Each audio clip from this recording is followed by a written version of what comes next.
First off, welcome in, new people. Thank you for giving me a shot.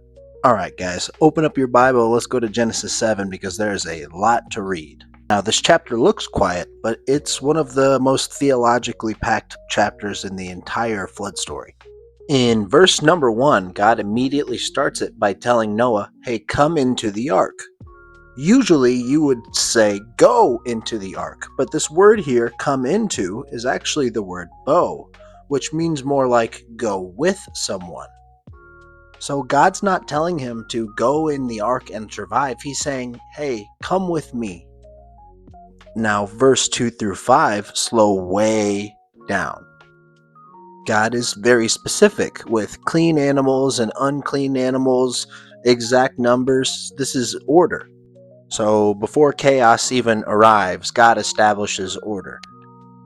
And then verse 4, in 7 days I will send rain. Now that's covenant language. That's completion, sacred time. God always warns before he acts type stuff.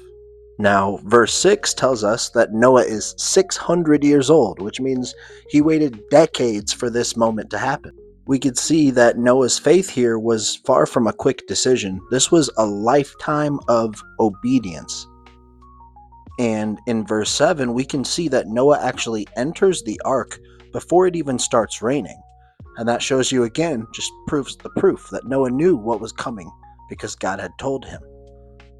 And it only goes to show you, because with all of that trust in God, if he had waited for it to start raining, it would have already been too late. You think God's maybe drawing some similarities to salvation or something?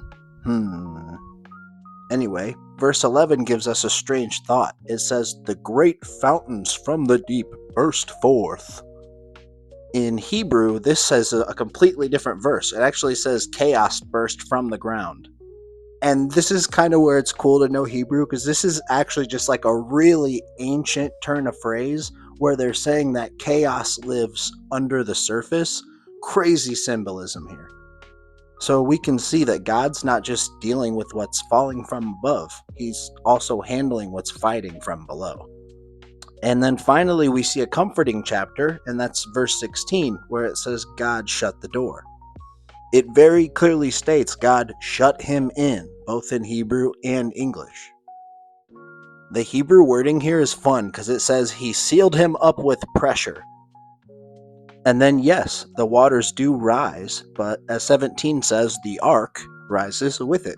So if ever your life feels flooded, don't panic and hear exactly what Genesis 7 is telling to you. God is not panicking. He shut the door. He knows where you are. And you best believe that that boat is still floating. And I'm just getting over a cold, so I had a little bit more fun with this one than usual, but I'll see you guys next time.